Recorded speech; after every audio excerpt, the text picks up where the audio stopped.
आए हैं और ये लेदर की बेल्ट है।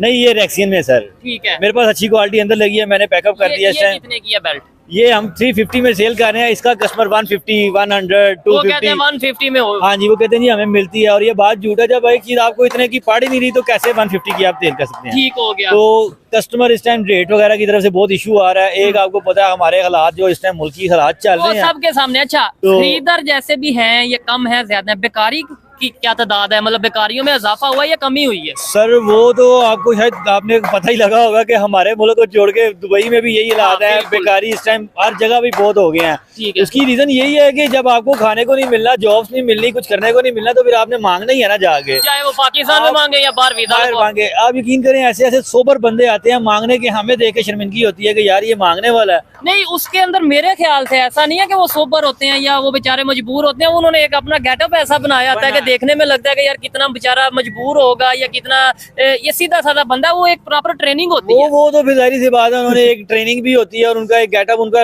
एक बन गया होता है कि हमने बस यही काम करना है।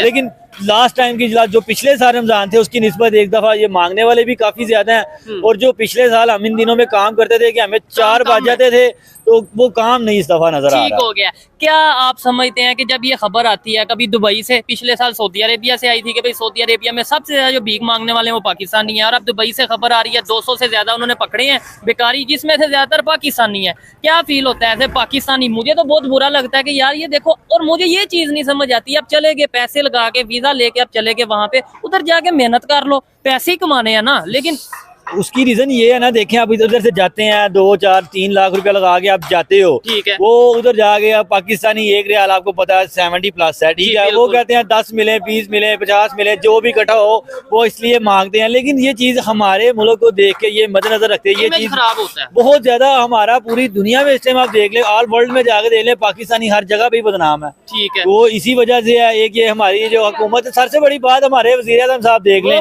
वो IMF से ये नहीं करेंगे, वो नहीं करेंगे, आज वो भीख मांग रहे हैं। ठीक है। तो ये जब तक हमारे ये सियासतदान, ये हमारे मुल्की हालात ये ठीक नहीं होंगे तो फिर हम लोग क्या करें? हम लोग मजबूर हैं, फिर हमने ऐसा हाथ ही आगे करना है ना। इस टाइम आपको मैंने बताया ये सूरत हाल है कि आप एक देखे, अभी मेरे पास थोड़ी देर पहले एक बंदा आया, यकीन करे फैमिली के साथ था। वो लग ही नहीं था आगे ये पैसे मांगेगा या आगे कहेगा कि मांगने का, शॉपिंग करने आया या पैसे मांगने आया, तो वो आगे ऐसी मजबूरियां सुना रहा है। तो फिर पता नहीं वो जेन्युइन या झूठ, लेकिन आजकल ये फेम चल गया हुआ है, आपको पता है हर बंदे की जो है ना। तो लेकिन ये ऐसा होना नहीं चाहिए। ये हमारी हुकूमत को भी चाहिए इन बंदों को कंट्रोल में करे, इन चीजों पे ध्यान रखे कि ऐसे मार्केटों में या हर जगह पे ये चीजें अच्छी नहीं लगती, बेहतर नहीं लगती। पाकिस्तान के अंदर हो या पाकिस्तान के बाहर हो, भीख मांगना वैसे ही इलीगल है। और पाकिस्तान की गवर्नमेंट को मैं पहले भी कहता हूँ कि ये चीज चाहिए कि स्किल्स दें। आप कोई बाहर जा रहा है, आपके वीजे के लिए अप्लाई करने आ रहा है, तो आपको ये देखना चाहिए कि पाकिस्तान में प्रॉपर ऐसे इंस्टीट्यूट हों जो ट्रेनिंग दें, और वहां पे जाके सऊदीया जाए, दुबई जाए, किसी कंट्री में जाए, वहां पे जाके थोड़ा बहुत काम करें, मेहनत करें, अपने पैसे कमाएं, उससे पैसे भी पाकिस्तान में आएंगे और हलाल तरीके से, बेहतर तरीके से आएंगे। लेकिन नहीं ना, वही बात आ जाती है कि हम लोग ये आसान रास्ता ढूंढते हैं। हमारा मुल्क करप्शन में बहुत आगे है, आपको पता है। हम कहते हैं कि बस 2 नंबरी जहाँ लगे, जहाँ जुगाड़ लगे हम वो करें। और ये मेरे ख्याल से इनको भीख मांगना अच्छी बात नहीं है, लेकिन ये सबसे आसान काम उनको लगता है। मेहनत मजदूरी नहीं है, जाके कहीं बैठ जाना है आपने, ऐसे याद करना है। अल्लाह के बहुत से ऐसे नेक बंदे हैं जो सोचते भी नहीं, देखते भी नहीं और दे देते हैं। और कई तो ऐसे हैं कि वो देखते भी नहीं क्या दे रहे हैं, और ठीक है, कईयों का जैकपॉट वगैरह ऐसे ही लग जाता है। ये चीज हमारे मुल्क के लिए बहुत नहीं ठीक, यानी कि इमेज हमारा खराब होता है। हमारे अब देखे ना, जो वैसे हम लोग हैं, आप लोग हैं, हम किसी गैर मुल्की किसी को मिलते हैं ना, उसने यही कहना ये पाकिस्तानी है, इससे बचो, या जो भी है, उससे हम लोगों की भी इमेज खराब होती है। हम लोग काम करने वाले हैं, आप मेहनत करने वाले हैं, हमारी इमेज भी खराब होती है। इन लोगों पाकिस्तान का इमेज खराब होता है। यही वजह बस। अच्छा, और दूसरे नंबर पे फिर एंड पे हमने ये कह देना होता है कि नहीं भाई, ये दुनिया पूरी साजिश कर रही है पाकिस्तान के खिलाफ। हम अपने काम, अपनी जो एक्टिविटीज हैं, जो अपने मतलब जिस तरीके से हम दुनिया को रिप्रेजेंट कर रहे हैं, ये गलत है। ये गलत। जब आप एक छोटी सी बात, मेरे ख्याल से हम ये कह देंगे दुबई ने साजिश कर दी, सऊदीया ने साजिश। देखिए साजिश क्या भाई, प्रूफ है। आप वीडियोस देख लें, आपको नजर आता होगा मेरा सगा भाई है बाहर, वो उसने मुझे बताया कि यार इस टाइम जो भी विजिट पे आता है वो आगे ये मांगना शुरू कर दिया हुआ है। कहता है जी हर बंदा जो विजिट पे आ रहा है वो कोई काम नहीं ढूंढ रहा, कुछ नहीं हो रहा, सिर्फ मांग रहा है इस टाइम। उसकी रीजन है ना, उसकी रीजन ये स्किल नहीं है। आप लेट्स सपोज आज बाहर चले जाएं, आपके पास कोई स्किल नहीं है, आप जाके 1-2 दिन तो सरवाइव करेंगे, उसके बाद आप सोचेंगे कि यार कुछ ना कुछ करना है, भूख लगी है, पेट पालना है, घर भेजना है, तो भीख ही मांग लो। जिसने मेहनत करनी है ना उसने मजदूरी भी करनी है। अगर आप जाते हो जाके आपने अगर आप मेहनत करने गए हो ना तो आपको मजदूरी भी करनी पड़ी है ना, तो आप करो। जब आप एक आसान रास्ता ढूंढ रहे हो कि यार मैं कुछ करना भी नहीं, सिर्फ हाथ आगे करना है, तो मुझे मिल जाना है, तो मैं मेहनत क्यों करूं? ये हमारी कमजोरी है। ठीक है, और ये पाकिस्तान की पब्लिक हो या किसी भी दुनिया की कंट्री की पब्लिक हो, अगर ऐसा करेंगे वो एट द एंड नुकसान उस कंट्री का होगा। हमारे पॉलिटिशियन इस टाइम IMF के पास जा रहे हैं, प्राइम मिनिस्टर मुख्तलिफ कंट्रीज में जा रहे हैं हेल्प के लिए, और हम भी जो उनसे जाते हैं बाहर, और वो यही काम। इसी वजह से तो पूरे ऑल वर्ल्ड में हम लोग बदनाम है कि ये भीख मांगने आते हैं। ये मैं जिक्र नहीं करूंगा, नहीं तो शायद मैं कल जेल में होऊंगा। खान साहब का उस चीज को छोड़ ही दे। नहीं कर ले खान साहब की जिक्र, क्या कोई गलत बात है? सर देखे ना उसके साथ हो क्या रहा है, कितनी जेल में आती है, किस चीज के लिए, किस वजह से जेल में है, कोई रीजन बताएं। वो कहते हैं जी घड़ी भी चोरी की है, और इसके अलावा इन्होंने क्या कुछ नहीं किया। मरियम नवाज का ये जरदारी का रिकॉर्ड निकाल के देखिए, इन्होंने क्या कुछ नहीं किया। अच्छा, फिर हैरत वाली बात है, हमारे जो लीडर है वो भी अगर प्राइम मिनिस्टर नवाज शरीफ की अगर बात करें, उन्हें भी करप्शन के चार्जेस के ऊपर निकाला। फिर इमरान खान की बात करें, उनके ऊपर भी जो इल्जाम लगाया, घड़ी चोरी का इल्जाम लगाया, साइफर केस का। इमेज किसका खराब होता है? हमारे मुल्क का, हमारे पाकिस्तान का इमेज खराब होता है ना, कि इनका जो भी लीडर आता है वो 2 नंबर है, या वो चोरी करता है, या वो करप्शन करता है। इसका क्या होता है? अपना इमेज खुद खराब कर रहे हैं हम लोग। हालांकि हमें चाहिए कि मिल के आगे निकलें, लेकिन नहीं, हम लोग शॉर्टकट ढूंढते हैं कि बस अपनी जेब सीधी हो, अगले की खैर है। अच्छा, आपके भाई कौन से कंट्री में होते हैं? मेरा भाई दुबई में होता है। दुबई में होते हैं वो। कभी आपने जिक्र किया हो यार इंडियंस वहाँ पे कैसे रहते हैं? आपने कभी पूछा हो या उन्होंने कभी बताया? बहुत अच्छे हैं। वो कहता है जी अपना करना है, उन्होंने मेहनत करनी है, अपना खाना है। आज तक आपने कभी किसी न्यूज चैनल पे सुना है कि वो फलाने मुल्क का बंदा ऐसे मांग रहा है, या फलाने मुल्क का? 100 में से 90% पाकिस्तान का ही सुना है। नहीं होते हैं, मैं ये नहीं कहता और किसी कंट्री का कोई भीख नहीं मांगता होगा, इंडिया में भी आप देखने वाले भी बताइएगा, उनके कंट्री में बहुत लोग भीख मांगते हैं। लेकिन सर वो कंट्रीज हमसे बहुत आगे निकल गई हुई हैं। इंडिया ले लें, बांग्लादेश ले लें। बांग्लादेश क्या था? ये श्रीलंका को लास्ट टाइम 1 साल 1.5 साल पहले क्या था उनका हालात? बैंकरप्ट हो गया। लेकिन आज उन्होंने अपने आप को स्टेबल किया। आज उनकी कोई ऐसी रिपोर्ट नहीं है कि जो मीडिया पे फायर हो रही है, ठीक है। अब वो अपने आप को स्टेबल कर रहे हैं।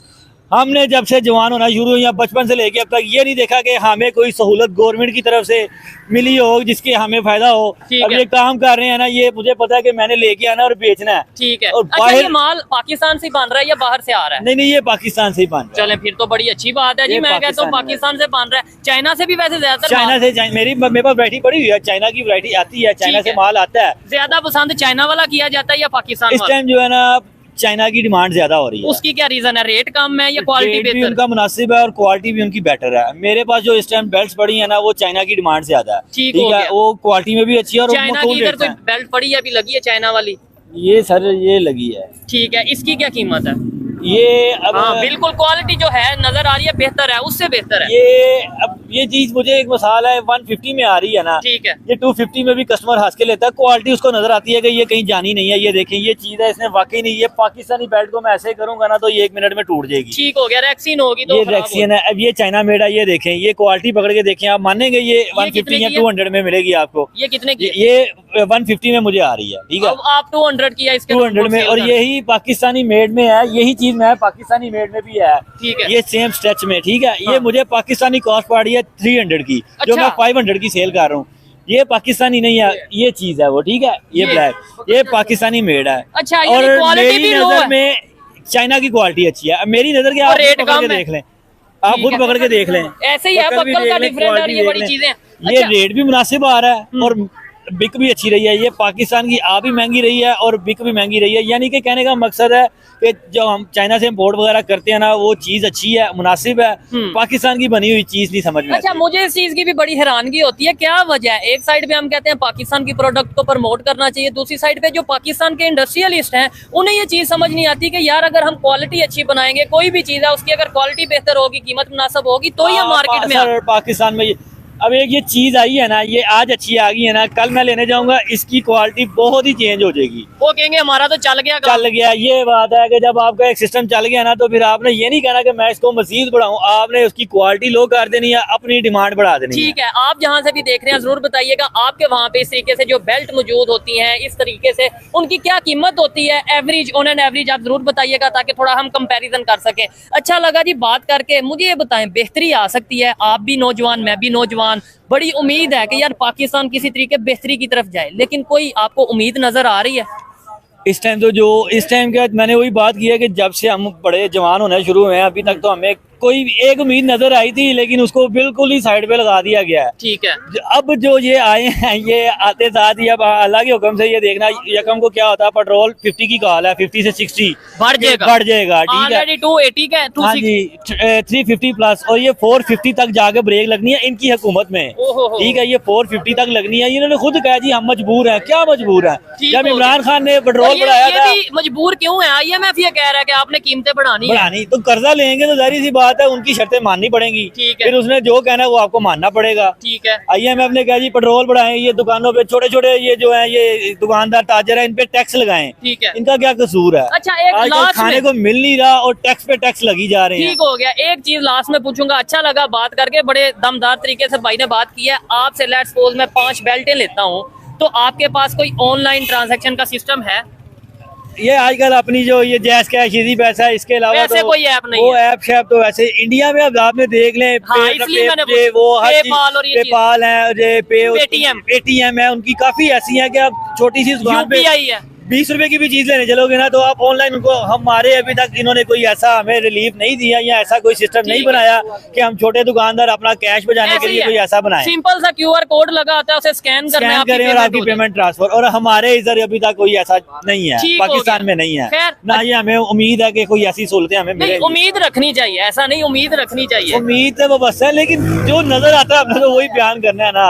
और हमारे सर पे देखे ना इन पे कितने केसेस थे, कितने ज्यादा केसेस थे, सब जो है वो साफ हो गए। लास्ट में मैं ये पूछूंगा भाईजान, भीख मांगना बेहतर है या गलत है? सर भीख मांगना अल्लाह की लानत है, अल्लाह। लेकिन फिर पाकिस्तानी क्यों उस तरीके से ज्यादातर वो करते हैं कि जाते हैं और भीख एज ए कौम हम लोगों के इनिशियली स्टेज में ये बात फिटेड कर दी जाती है कि आप लोगों ने इसी तरह ही जिंदगी को गुजारना है।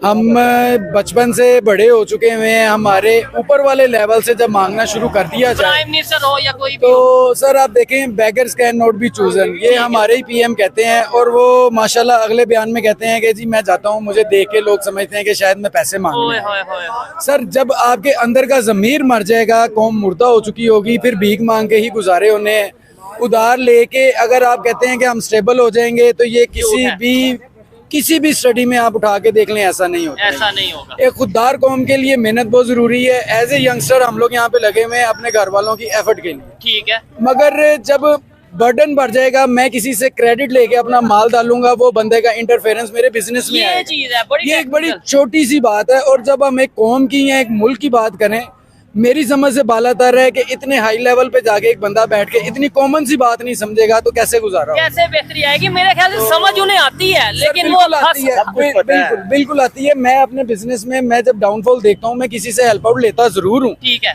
मगर इसका ये मतलब नहीं है कि मैं अब इसको डाउनफॉल पे ही ले जाऊं और इसी ट्रेंड को पकड़ लूं कि यार मेरा नुकसान हो रहा है, आज आप मुझे उधार दे दें, कल वो दे दें। मतलब आज पाकिस्तान चाइना के पास जा रहा है, कल IMF के पास जा रहा है, परसों हो सकता है रशिया के पास भी हम जाएं। हमारे लिए जितनी भी बाकी कंट्रीज हैं, हम उनके लिए बेघर हैं, हमने मांग नहीं जाना। इस चीज को खत्म करें। एक आधी कंट्री जो हमारे फ्रेंड कंट्रीज हैं वो हमारे साथ कोऑपरेट कर रही हैं, मगर रिटर्न में हम उनको जो है वो बिल्कुल ही कुछ दे नहीं रहे उस तरीके से। खैर अच्छा लगा। आइए मजीद जो मार्केट में लोग मौजूद हैं उनसे भी बात करते हैं। बहुत शुक्रिया भाईजान। चलें, अस्सलाम वालेकुम। वालेकुम अस्सलाम। आपका नाम? मोहम्मद इमरान। मोहम्मद इमरान मैं जानता हूँ क्योंकि पहले भी एक दो दफा आपसे बात कर चुके हैं। सबसे पहले ये बताएं, टॉपिक की तरफ बाद में आएंगे, कि ईद करीब है, आपका कारोबार कैसा चल रहा है और बाजार में खरीदारों का कितना रश है? खरीदारों का रश तो बहुत ज्यादा, पर बाइंग पावर नहीं है कस्टमर की। ठीक है, मतलब आते हैं बात करते हैं, लेकिन ये है कि वो रेट नहीं। आप वीडियो पहले आप देख रहे थे कि एक कस्टमर जो है वो बार्गिंग कर रहा था, बार्गिंग इसमें करें क्या, मार्जिन भी नहीं है, बिल्कुल मार्जिन है। मैं देता हूँ कि ये पैंट थी, ये पैंट थी, ये वाली पैंट है। अब ये देखिए, ये शर्ट थी मेरे ख्याल से। अब ये 500 की आई हुई है, 600 की ये की है उसको, ये 700 की है, ये 800 की है, 200 रुपया बचना है। ठीक है। अब उसमें भी बहस कर रहा है। एक टाइम था इसमें हमें पैसे बचते थे अच्छे खासे, 400 मैंने तो 500। सुना है मैंने जो सुना है कि गारमेंट का ऐसा बिजनेस है आधा आधा आपको बचा था, मतलब 200 रुपए की चीज है तो नहीं, आपने नहीं नहीं, वो वक्त खत्म हो गया। वो भी दुकान देखिए, अब हम यहाँ पे हल्की वैरायटी रखेंगे ना तो ठीक कस्टमर है, नहीं है। ठीक अब है। वैरायटी भी अच्छी रखनी पड़ती है और बाइंग पावर रेट भी मुनासिब रखना पड़ता है। रखना चलें, आपने खरीदारों की बात की, मैं अब जिस टॉपिक की तरफ आने वाला हूँ, मुझे ये बताएं कि खरीदारों के साथ साथ जो बेकारी हैं हर मार्केट में मौजूद होते हैं भीख मांगने वाले, उनमें कितना इजाफा हुआ या कमी हुई है? यार यहाँ पे तू समझ लो कि सुबह फर्स्ट टाइम आप आ जाओ तो उतने कस्टमर नहीं आते जितने भिखारी होते हैं सुबह के टाइम। ठीक है। अभी ये रश है तो उसकी वजह से थोड़े से कम हो जाते हैं, वरना सुबह तो बहुत ज्यादा भिखारी। इवन कि आप कहीं खाना खाने बैठ जाओ ना, ठीक है। अगली मार्केट आप चले जाए क्रीम ब्लॉक की, ठीक वो है। फूड पॉइंट है सारा, तो वहाँ पे अभी मैं गया हुआ था, अफ्तारी फैमिली आई हुई थी मेरी, मैं अफ्तारी करने के लिए गया। ठीक है। तो वो हर 3 मिनट बाद एक कोई ना कोई बेकारी हो।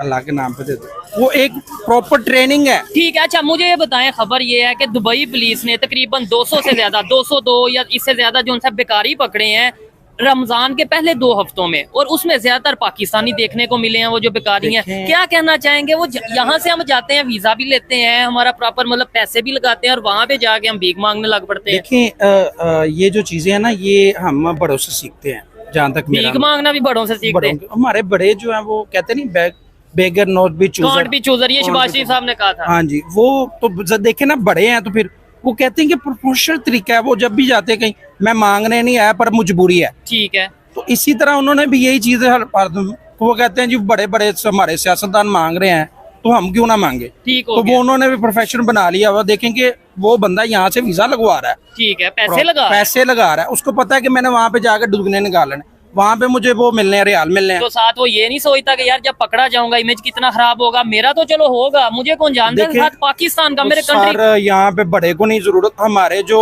चौकीदार हैं उनको नहीं है।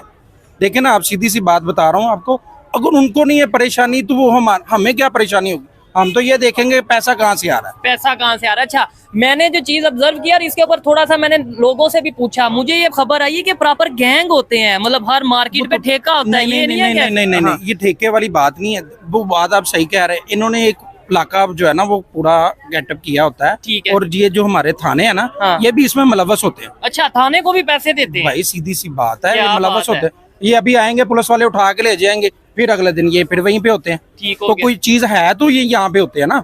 ऐसी सारी सिचुएशन में जब पाकिस्तान के हालात सबके सामने हैं, हमारी गवर्नमेंट हो वो IMF से पैसे ले रही है, हमारे प्राइम मिनिस्टर हो वो मुस्लिम कंट्रीज में जाके हेल्प मांग रहे हैं, और हमारी पब्लिक है वो जाके ओपनली भीख मांग रही है। देखिए मेरी बात सुने, मसला पता है क्या है, जब तक आप अपने मुल्क को बेहतर नहीं ना करेंगे, कानून बालादस्ती नहीं होगी, तो वो उसमें हर चीज ऑटोमेटिकली आपको ये लोग इसी तरह के मिलेंगे। अच्छा, एक चीज समझ नहीं आई, मैं पैसे लगा के चला गया UAE, चला गया दुबई, या कहीं पे भी किसी भी कंट्री किसी भी स्टेट में चला गया, वहां पे जाके मैं मेहनत कर लूं, मैं पहुंच तो गया हूँ, तो मेहनत करके पैसे कमा लूं। मेहनत करने से आपको मिलेंगी 200 1500 1600, इसना एक दिन में उसने 1000 1200 रुपया बैंक का कमा लेना। अब आप समझ नहीं रहे, अब यहाँ पे मैं मेहनत करके रात को 5-6 हजार रुपया बा मुश्किल, वो भी सीजन में सारा दिन बोल के मेरी आवाज भी अभी सही नहीं थी निकल रही। ठीक है। अब उस बंदे ने विदाउट इन्वेस्टमेंट है, थोड़ी सी ट्रेनिंग है, और उस बंदे ने कम से कम इन दिनों में 50 से 25 हजार रुपए की दिहाड़ी है उनकी एक दिन की। ठीक हो गया, प्रॉपर ट्रेनिंग है। वो एक टिकटॉकर ने वो मांगी थी भीख मांगी थी, क्या नाम है उसका, मेरा नाम जेल में चला गया। ठीक है। तो वो आप देख सकते हैं कि उसने कहा था कि मुझे एक दिन में 15,000 रुपया और अभी उसकी इतना वो प्रोफेशनल नहीं होगा, ट्रेनिंग नहीं थी। तो अब इनकी ट्रेनिंग है प्रॉपर। यार मैं कहता हूँ इतने छोटे छोटे बच्चे हैं, अब उनका मानने का तरीका मैं आपको पूरी ट्रेनिंग अल्लाह के नाम पे दे दो ना यार, एक प्रॉपर ट्रेनिंग है यार, छोटे से बच्चे को क्या ट्रेनिंग होगी। ठीक है। और वो ऐसा फिर आपको वो कह दिया ना गला भला, नहीं वो फिर ऐसे नहीं, वो फिर लेके जाते हैं, पूरी आपको एडिटेट करेंगे कि यार ये काम गलत है, ठीक ये मुझे दे के दे कुछ ना कुछ दे। इसके ऊपर गवर्नमेंट की भी, पाकिस्तान के जो गवर्नमेंट है उसकी जिम्मेदारी है कि स्किल्स हम स्किल्स के ऊपर वर्क करें। अगर यहाँ से वो देखें, ये बहुत बड़ी स्किल है ना मांगना। नहीं, ये स्किल नहीं है, ये बेशर्मी है मेरे ख्याल से। यार जो बड़े बड़े हुक्मरान बेशर्मी पे उतरे हुए हैं, तो फिर ये तो फिर स्किल हुई ना। ठीक हो गया। वो बड़ों से सीखते हैं। अगर हमारे हुक्मरान सही हो जाएंगे तो वो बड़े को देख के बंदा छोटा सही होता है ना। नो डाउट, इसमें कोई शक नहीं है। अच्छा, फिर हम ये कहते हैं कि दुनिया हमारे पे हंसती है, हम ये कहते हैं कि भाई हम पे इंडिया ये बात करता है, इंडियंस भी वहाँ पे जाते हैं, वो वहाँ पे भारत मार्ट बना रहे हैं, वो वहाँ पे लुलु मार्ट और बहुत सी ऐसी इन्वेस्टमेंट कर रहे हैं। और हम भारत की तो हम बात ही ना करें, हम भारत का तो मुकाबला कर ही नहीं ना सकते। अब वो तो IT में भी बहुत आगे और बाकी चीजों में बहुत आगे, बाकी हम तो काफी चीजों पे हमारा इख्तलाफ भी है। कुछ चीजें अच्छी हैं, उनको अडॉप्ट भी करना चाहिए कि वो मशीयत पे काम कर रहे हैं, इन चीजों पे काम कर रहे हैं, तो हमें IT पे हमें करना चाहिए। हमें सिर्फ हम इस चीज पे हैं कि यार वो अमेरिका हमारी इमदाद बंद कर देगा, हमने इसको उतार देना है, फलाने को कर देना है। ये अपनी बुम्बर पसोड़ी में पड़े हुए हैं, तजर्बे कर रहे हैं। पाकिस्तान के लिए, हमारे लिए कोई नहीं सोचता। ठीक है, और ये खबर अभी तो हम डिस्कस कर रहे हैं, पिछले साल भी इसके ऊपर बराबर खबर आई थी। अभी दुबई की है, पिछले साल सऊदी अरेबिया की आई थी। उन्होंने बोला था सबसे ज्यादा बेकारी जो सऊदी अरेबिया में पकड़े गए हैं वो सबसे ज्यादा पाकिस्तानी है। मतलब क्या ऐसी रीजन है कि हर जगह पे हम ही दूसरे कंट्रीज के लोग क्यों नहीं मांगते वो जाके हेल्प? तो वो हम ना 2 नंबर में सबसे आगे हैं, 2 नंबरी में 2 नंबरी में। ठीक है, आप इवन किसी भी मुल्क में चले जाएं, वो आपको खुद कहेंगे कि वो उधर चले जाना, मैं नहीं लफ्ज बोलना चाहता, वो कहते हैं सऊदी अरब पाकिस्तानी कुल्लू हरामी। ये अक्सर जो भी वहां से आता है, विजिट हुआ है? नहीं, मेरे जो भी दोस्त वगैरह वो यही कहते हैं कि पाकिस्तानी कुल्लू हरामी। उसकी रीजन क्या है कि हम यहाँ लड़ते हैं वहां पे जाके, या हम फ्रॉड करते हैं। अब रिसेंटली एक फ्रॉड वहां पे ये चला हुआ था कि यहाँ से बंदा विजिट पे जाता है 3 महीने के लिए, वहां से वो लोन लेता है 60 लाख रुपए का, 60 लाख रुपए का। वो क्या करते हैं कि जी वो आपस में वो 30-30 बांट लेते हैं। अब वो पूरी जिंदगी दुबई नहीं जा सकता, अब वो 30 लाख का यहाँ पे मकान बना के बैठ जाता है। और फिर ये मैंने भी चीज सुनी थी कि यहाँ से जाते हैं वीजे पे, उधर बैंक से लोन लेते हैं और फिर वापस नहीं करते, वापस आ जाते हैं। लेकिन इससे मेरा पाकिस्तान का इमेज क्या जा रहा है, हमारे पासपोर्ट की वैल्यू कितनी डाउन हो रही है। और फिर दूसरे नंबर पे वीजे भी बंद कर दिए गए थे, इस्लामिक कंट्री ने पाकिस्तान के वीजे इसी वजूहात की वजह से बंद कर दिया था ना। अब वो एक खान आया हुआ था, इमरान खान साहब क्या कर रहे थे, खान साहब पावर बना रहे थे पाकिस्तान पासपोर्ट की, और बनी भी थी। आप खुद उनके दौर में शायद सऊदी अरेबिया से जो जेलों में कैद थे पाकिस्तानी, वो भी यहाँ पे भी लोग आए थे, यहाँ पे लड़का काम करने के लिए आया था, कहता था खान की वजह से मुझे छोड़ा गया, नहीं तो मैं उम्र भर के लिए वहाँ पे था, उम्र कैद थी मुझे। ठीक है, तो अब तो फिर वही सिचुएशन होती नजर आ रही है। कोई बेहतरी आपको लगता है कि लेट्स सपोज अगर कोई 1-1.5-2 लाख रुपया लगा के दुबई में या किसी भी कंट्री में गया, वीजा पैसे लगा के गया, वही 2 लाख का अगर वो पाकिस्तान में कारोबार शुरू कर ले, आपके ख्याल से आप भी कारोबारी हैं, तो आपको नहीं लगता कि कुछ बेहतरी हो जाएगी? 2 लाख रुपया, मैं कहता हूँ जिस बंदे ने 10,000 रुपये से काम करना ना स्टार्ट, मैं करवा के देता हूँ आपके चैनल के, मैं करवा के देता हूँ। इवन कोई भी काम ले आए, मैं उसको बताऊंगा किस तरह काम करना है। ये तो मैं भी एग्री करता हूँ कि आपकी नीयत होनी चाहिए, कि भीख नहीं मांगना, काम करना। और यही सिचुएशन एक इंडिविजुअल की भी होगी और यही सिचुएशन पाकिस्तान या किसी भी कंट्री की भी होगी। कि हम अफगानिस्तान को देख लें, उन्होंने डिसाइड कर लिया हमने भीख नहीं मांगना, IMF पास नहीं जाना, वो नहीं जा रहे, और उनका क्या मुल्क नहीं चल रहा, मर गए हैं वो। देखिए खान की मैं बात करने लगा हूँ, खान को लेके आएंगे ना ओवरसीज जितना है ना, वो कहता है कि हम अपने जहेज और जहेज में जो सोना आता है ना, औरतें वो कहती हैं हम वो बेचने के लिए तैयार हैं कि खान एक मरतबा मुंह से निकाले। अब वो एग्जाम्पल ये है कि अब उनको पता है कि यार ये बंदा खड़ा है कि कम से कम हमारे पैसे लेके भागेगा नहीं। अच्छा, अगर जाना आप खान साहब के सपोर्टर लग रहे हैं, लेकिन आपकी अपनी चॉइस है। मुझे ये बताएं कि खान साहब के दौर में खबरें ये हैं कि सबसे ज्यादा जो IMF से पैसे लिए गए हैं वो खान साहब के दौर में लिए गए हैं। फिर उन्होंने भी अगर डायरेक्टली या इनडायरेक्टली पैसे ही लिए हैं, भीख ही लिया, तो फिर उधार लिया, तो क्या कहना चाहेंगे? देखिए मेरी बात सुने, अब आप एग्जांपल देता हूँ मैं आपको। कोई भी काम आप स्टार्ट करते हैं ना, तो उसका जो भी साइड इफेक्ट है ना, वो 6 माह के बाद आना। ठीक है, इसी तरह अब इन्होंने ऐसे प्रोजेक्ट पहले से एग्री किए हुए थे, कॉन्ट्रैक्ट साइन किए हुए थे। अब 15-15 साल के कॉन्ट्रैक्ट साइन करते हैं। हुकूमत इनकी 3 साल की नहीं होती। कहने का मकसद ये है कि वो फिर देने तो है ना, वो तो हुकूमत की जिम्मेदारी है। जो भी बंदा हुकूमत में आएगा उसको तो देने पड़ने हैं। तो उसने लिया, और जितना लिया इन्होंने, वो अगले दिन जब आए ये लोग, इन्होंने 15 महीने में उसने डबल लिया। आप रिकॉर्ड चेक कर सकते हैं। ठीक है, जितना उसने 3 साल में लिया, कोविड के दौरान कोविड भी था और कभी भी किसी की हुकूमत में कोविड नहीं आया। ठीक हो गया। ये चीजों को बाद में उन्होंने ज्यादा लिया है। वाइंड अप करते हैं, मुझे ये बताएं, ये बेहतर हो सकता है हम ये भीख मांगना या इस तरीके से फ्रॉड करना, फिर हम अपना टैलेंट समझते हैं, हम ये समझते हैं कि शायद पाकिस्तान टैलेंटेड बहुत है, पाकिस्तानी तो यही टैलेंट है। देखें, IT में टैलेंट दिखाएं, एजुकेशन। जब तक हमारे मुल्क के अंदर सियासी नहीं आएगा, स्टेबिलिटी नहीं आएगी, और दूसरा हम आपस में एकजुट नहीं होंगे यार एक दूसरे की। पहले वक्तों के अंदर ये होता था किसी घर का धुआं नहीं था ना निकलता, तो लोग खाना पहुंचा देते थे। अब तो कुछ चक्कर ही नहीं है ना। ठीक तो इसी